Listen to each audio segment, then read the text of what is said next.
Em nome do Pai, do Filho e do Espírito Santo. Amém. Vinde, Espírito Santo, enchei os corações dos vossos fiéis e acendei neles o fogo do vosso amor.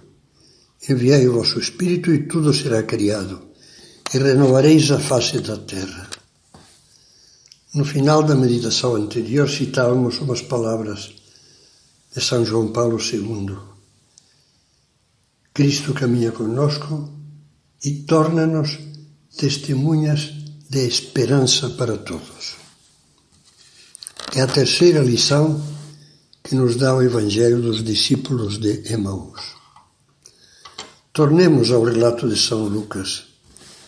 Depois de falar que os dois discípulos reconheceram Jesus na fração do pão, acrescenta: ele, porém, desapareceu da vista deles, como já citávamos. Então um disse ao outro: não estava ardendo o nosso coração quando ele nos falava pelo caminho e nos explicava as Escrituras? Naquela mesma hora, levantaram-se e voltaram para Jerusalém, onde encontraram reunidos os 11 e os outros discípulos. Então os dois contaram o que tinha acontecido no caminho e como o tinham reconhecido ao partir o pão. Você reparou? Não ficaram em casa curtindo juntos a imensa emoção de terem estado com Cristo vivo, evocando comovidos detalhes preciosos desse encontro. Você percebeu com que força falava do profeta Isaías? Com que clareza nos fazia entender aquelas palavras de Ezequiel? Como todas as suas palavras tocavam o coração. Não ficaram fechados em si mesmos. Sentiram a urgência de transmitir essa alegria aos demais. Por isso, levantaram-se no mesmo instante e, como que impelidos por uma mola, lançaram-se de novo à estrada, já tendo anoitecido, sendo noite, e desfizeram o caminho, andando, regressando apressadamente a Jerusalém. Eles precisavam dividir a sua felicidade com os outros discípulos de Jesus, com os companheiros da aventura divina a que Jesus os chamara. Não cabe num peito só tanta alegria, dizia São José Maria, comentando esta cena. Aquele que achou realmente a Cristo não pode ficar trancado em si mesmo. Tem de compartilhar, tem de irradiar. E o que encontraram ao chegar lá no cenáculo? Em primeiro lugar, uma confusão maravilhosa, um ir e vir de gente trazendo notícias da ressurreição que acendia o ambiente daquele bando de irmãos como uma fornalha. São Lucas continua.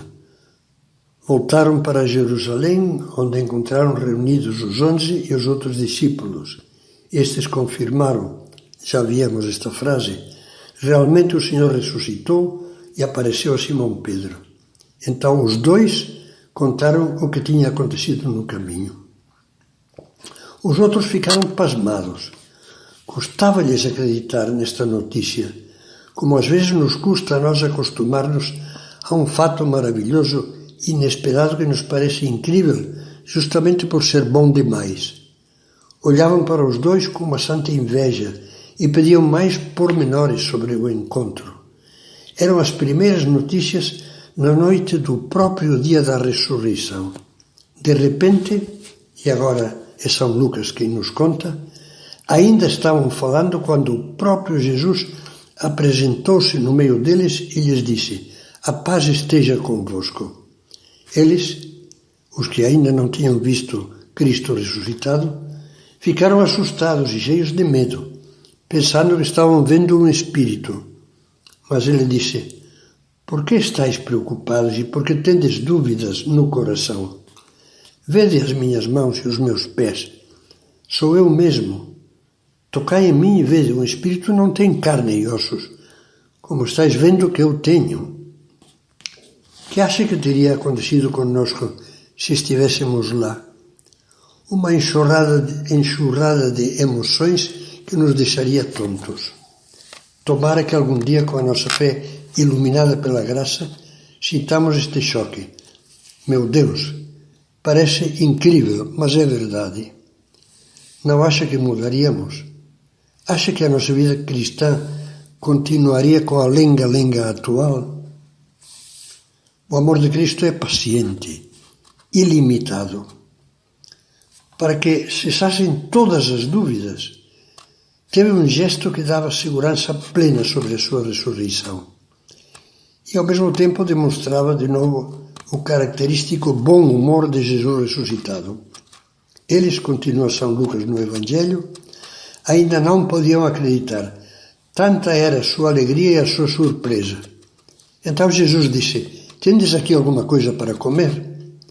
Eles lhe apresentaram um pedaço de peixe assado. E ele o tomou e comeu diante deles.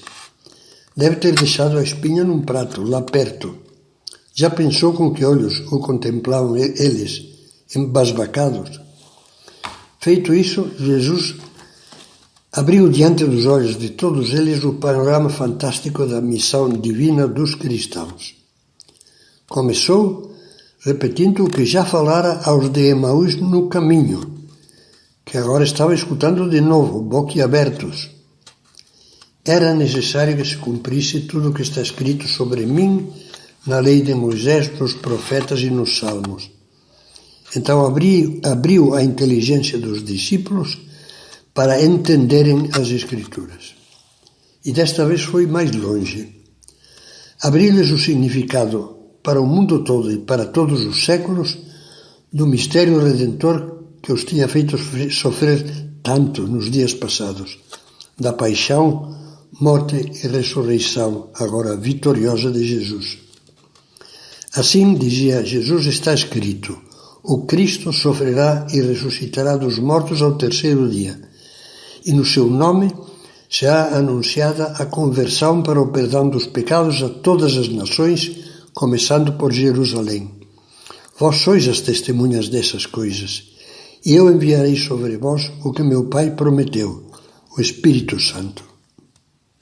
O cristão, você e eu, recebeu de Cristo a missão de ser testemunha dele por toda a terra, em todos os ambientes. Nós já assumimos essa missão que é de todos os batizados.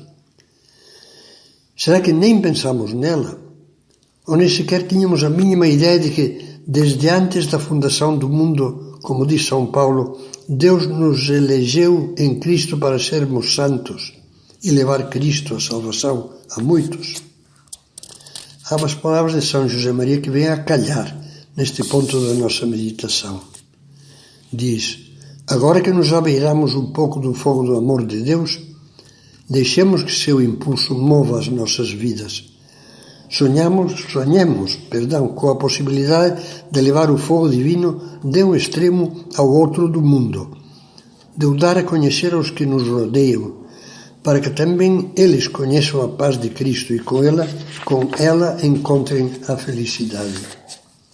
Nós levaremos a outros, com o exemplo e com a palavra amiga, não com sermões, com o exemplo e com a palavra amiga, o fogo divino, se primeiro o temos bem aceso na nossa alma.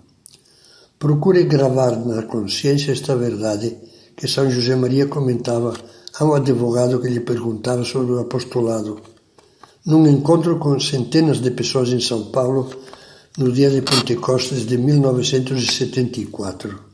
Dizia: todos temos obrigação de ser apóstolos. Todos os cristãos temos a obrigação de levar o fogo de Cristo a outros corações.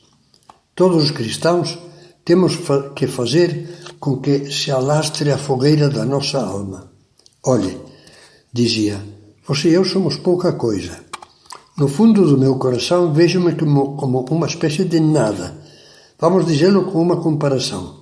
Vejo-me a mim mesmo como um carvão que nada vale, preto, escuro, feio.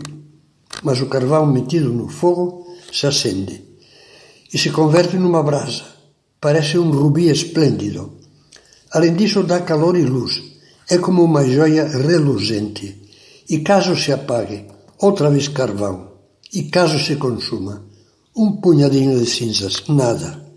Meu filho, você e eu temos de inflamar-nos no desejo e na realidade de levar a luz de Cristo, a alegria de Cristo, as dores e a salvação de Cristo a tantas almas de colegas, de amigos, de parentes, de conhecidos, sejam quais forem as nossas opiniões em coisas da terra, para dar a todos um abraço fraterno, sem distinção. Um pensa assim, outro pensa daquele jeito nas matérias humanas, sociais, políticas, etc. Não. Então seremos rubi aceso e deixaremos de ser esse nada, esse carvão pobre e miserável, para sermos voz de Deus, luz de Deus, fogo de Pentecostes. Caminho de Emaús, caminho da vida. Como toca fundo na alma esta passagem do Evangelho que agora acabamos de comentar, de meditar. Peçamos luz e forças a Deus, para que aquilo que o caminho de Emaús foi para aqueles dois amigos, o seja também para nós.